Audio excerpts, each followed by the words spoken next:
बातमीपत्रात आता पाहूयात गल्लीपासून ते दिल्लीपर्यंतच्या ताज्या घडामोडींचा धावता आढावा। महाराष्ट्रात 3 पक्षांचं आपलं सरकार आहे। आपल्यासोबत शिवसेना, राष्ट्रवादी काँग्रेस आहे। या सरकारमधील मोठा घटक पक्ष आपण आहोत। पण ही गोष्ट लक्षात ठेवा, हे सरकार 3 पक्षाचं सरकार असलं तरी भाजप आपल्या ध्येय धोरणावरून तसूभरही बाजूला होणार नाही, अशा शब्दात उपमुख्यमंत्री देवेंद्र फडणवीस यांनी भाजपच्या कार्यकर्त्यांना मार्गदर्शन करताना म्हटलंय। फडणवीस म्हणाले, महाराष्ट्रात आपलं 3 पक्षाचं सरकार आहे। आपल्यासोबत शिवसेना, राष्ट्रवादी काँग्रेसही सत्तेत आहे। या सरकारमधील मोठा घटक पक्ष आपण आहोत। भाजप हा मोठा भाऊ आहे। मोठ्या भावाला आवश्यकतेप्रमाणे कधी त्यागही करावा लागतो। मोठ्या भावाला आवश्यकतेप्रमाणे दोन्ही भावांना सांभाळूनही घ्यावं लागतं। त्यामुळे ही जबाबदारी आपल्याला पार पाडावी लागेल। एक गोष्ट लक्षात ठेवा, हे सरकार 3 पक्षाचं सरकार असलं तरी भाजप आपल्या ध्येय धोरणांवरून तसूभरही बाजूला होणार नाही, असंही फडणवीस यावेळी म्हणाले। पंतप्रधान नरेंद्र मोदी यांना मिळालेल्या भेटवस्तूंच्या लिलावादरम्यान बनारस घाटच्या पेंटिंगसाठी 65 लाखांची सर्वाधिक बोली लावण्यात आली आहे। चित्रकार परेश मैती यांनी ही पेंटिंग पंतप्रधानांना भेट दिली होती। दरम्यान लिलावात पेंटिंगची मूळ किंमत 64,80,000 ठेवण्यात आली आहे। 2 ऑक्टोबरपासून सुरू झालेला हा लिलाव 31 ऑक्टोबरला संपणार आहे। यावेळी सांस्कृतिक मंत्रालयाच्या लिलावात 912 भेटवस्तूंचा समावेश करण्यात आला आहे। हा लिलाव 5व्यांदा होतोय। त्याची सुरुवात 2019 मध्ये झाली होती। 4 वर्षात 7,000हून अधिक भेटवस्तूंचा लिलाव झाला असून त्यातून 33 कोटी रुपयांची कमाई झाली आहे। यावेळचा सर्वात महागडा लिलाव बनारस घाटच्या पेंटिंगचा आहे। पंतप्रधानांना मिळालेल्या भेटवस्तूंमध्ये नीता अंबानी यांनी दिलेल्या भेटवस्तूचा देखील समावेश आहे। नरेंद्र मोदी म्हणाले की प्रत्येक वेळेप्रमाणे यावेळीही लिलावात मिळालेली रक्कम नमामि गंगे प्रकल्पाला दिली जाईल। केंद्रातील नरेंद्र मोदी सरकारला शह देण्यासाठी देशातील प्रमुख विरोधी पक्षांनी इंडिया आघाडी स्थापन केली आहे।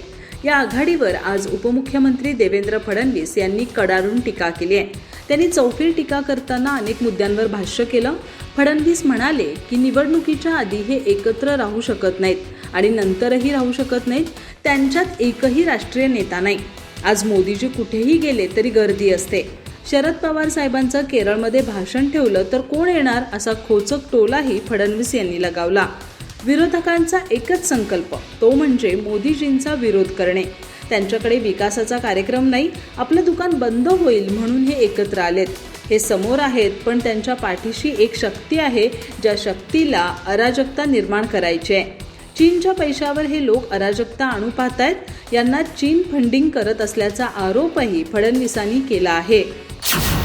तंत्रज्ञानाचा उपयोग करून शाश्वत विकास करण्याच्या दृष्टीने वैज्ञानिक संस्थांच्या प्रतिनिधींनी G20 परिषदेत सायन्स 20 मध्ये सविस्तर चर्चा केली आहे। या चर्चेनुसार चांगल्या भवितव्यासाठी सर्वांगीण आरोग्य, लोकाभिमुख विज्ञान आणि स्वच्छ ऊर्जा निर्माण करण्यावर जास्त भर देण्याची आवश्यकता आहे, अशी भावना वैज्ञानिकांनी परिसंवादात व्यक्त केली आहे।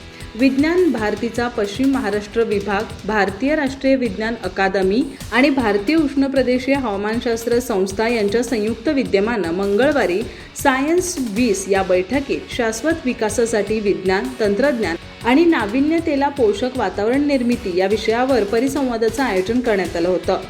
IITM संस्थेत झालेल्या परिसंवादाच्या उद्घाटनावेळी ज्येष्ठ संगणक शास्त्रज्ञ doctor Vijay Bhatkar, Indian national science अकॅडमीचे अध्यक्ष डॉक्टर आशुतोष शर्मा, विज्ञान भारतीचे राष्ट्रीय अध्यक्ष डॉक्टर शेखर मांडे, IITMचे संचालक doctor R Krishnan, national innovation फाउंडेशनचे doctor Arvind Ranade, Indian national सायन्सचे कार्यकारी संचालक डॉक्टर ब्रजेश पांडे, विज्ञान भारती पश्चिम महाराष्ट्र विभागाचे अध्यक्ष डॉक्टर योगेश शौचे आणि सचिव डॉक्टर मानसी माळगावकर उपस्थित होत्या। दिल्ली, NCR सह उत्तर भारतातील अनेक भागांमध्ये भूकंपाचे धक्के जाणवले आहेत। सुमारे 1 मिनिट भूकंपाचे धक्के जाणवत होते। यावेळी इमारती देखील हादरत होत्या। त्याचवेळी केंद्रीय मंत्री मनसुख मांडवीय यांचा निर्माण भवन इमारतीतून बाहेर येतानाचा व्हिडिओ समोर आलाय। केंद्रीय आरोग्य मंत्री मनसुख मांडवीय भूकंपाच्या धक्क्यावेळी निर्माण भवन इमारतीत होते। मात्र भूकंपाचे धक्के जाणवत असताना ते तातडीनं बाहेर आले। यावेळचा व्हिडिओ समोर आलाय। नॅशनल सेंटर फॉर सिमॉलॉजीने दिलेल्या माहितीनुसार भूकंपाची तीव्रता रिश्टर स्केलवर 4.6 इतकी नोंदवण्यात आली होती. मात्र ती खूप जास्त जाणवली. दिल्ली, NCRसह हरियाणा, उत्तराखंड, पश्चिम उत्तर प्रदेश, पंजाब आणि राजस्थानच्या मोठ्या भागातही भूकंपाचे धक्के जाणवले. आगामी लोकसभा निवडणुकांच्या पार्श्वभूमीवर कल्याण लोकसभेची जागा कोण लढवणार यावरून मात्र रणकंदोळ माजले आहेत. एकीकडे भाजपा या मतदारसंघावर दावा करत असतानाच मनसेने देखील येथून लढण्याची शक्यता वर्तवली आहे. यावर खासदार डॉक्टर श्रीकांत शिंदे हाच या लोकसभेतून निवडणूक लढवणार आणि गेल्या वेळेसपेक्षा अधिक मतांनी निवडून येणार असं ठणकावून सांगितलं. तसंच कल्याण लोकसभेची काही लोकांना काळजी वाटते, मात्र त्यांनी काळजी करू नये असं म्हणत खासदार डॉक्टर शिंदे यांनी मनसे आमदार राजू पाटील यांचे नाव न घेता टोला लगावलाय. डोंबिवलीमधील पाटीदार भवन इथं म्हाडा रहिवासी सेवा संघाच्या वतीनं खासदार डॉक्टर शिंदे यांचा सत्कार समारंभ आयोजित करण्यात आला होता. यावेळी खासदार डॉक्टर श्रीकांत शिंदे यांनी भाषणात विरोधकांवर सडकून टीका केली. विकास कामांविषयी ते बोलले, मला माझ्या कामाचं समाधान आहे. महाराष्ट्रातील नांदेडच्या शासकीय रुग्णालयात एकच खळबळ उडाली आहे. गेल्या 24 तासात इथं 31 जणांचा मृत्यू झालाय. मिळालेल्या माहितीनुसार रुग्णालयात औषधांचा पुरवठा होत नसल्यानं गंभीर समस्यांनी ग्रासलेल्या रुग्णांना जीव गमवावा लागला असा आरोप होतोय. या प्रकरणाची चौकशी करण्याची मागणी विरोधी नेत्यांनी केली आहे. दरम्यान आज मंत्रिमंडळाच्या बैठकीत या प्रकरणावर चर्चा करण्यात आली. यानंतर मुख्यमंत्री एकनाथ शिंदे यांनी माध्यमांशी संवाद साधला. एकनाथ शिंदे म्हणाले, ही घटना राज्य सरकारने गांभीर्याने घेतली आहे. संबंधितांना सूचना दिल्यात. संबंधित मंत्री घटनास्थळी गेले आहेत. या बाबतीत प्राथमिक माहिती घेतली असता रुग्णालयात औषधांचा साठा होता. औषध खरेदीसाठी आधीच 12 कोटी रुपये दिले आहेत. रुग्णालयात औषधांचा जास्तीत जास्त साठा होता. डॉक्टर आणि स्टाफ देखील होते. झालेल्या घटनेची चौकशी होईल आणि दोषींवर कारवाई करण्यात येईल. मृत्यू झालेल्यांमध्ये काही वयोवृद्ध लोक होते. अपघात केस होत्या. काही लहान मुलं होती ज्यांचं वजन कमी होतं. अहवाल आल्यावर मी सविस्तर बोलेन असं एकनाथ शिंदे म्हणाले. बिहारमधील जात जनगणनेच्या आकडेवारीवरून देशभरात जोरदार राजकारण सुरू झालंय. बहुजन समाज पक्षाच्या BSP प्रमुख मायावती यांनी मंगळवारी बिहारच्या धर्तीवर उत्तर प्रदेशात जातनिहाय जनगणना करण्याची गरज व्यक्त केली. केंद्र सरकार राष्ट्रीय जनगणना करेल तेव्हाच दलित आणि मागासवर्गीयांना त्यांचे हक्क मिळतील असं मायावती यांनी म्हटलंय. मायावती यांनी आपल्या ट्विटरवर म्हटलंय की जातनिहाय जनगणनेमुळे काही पक्ष हे नक्कीच अस्वस्थ आहेत, परंतु बसपासाठी हे OBCंच्या संविधानिक हक्कांसाठीच्या दीर्घ संघर्षाचे पहिले पाऊल आहे.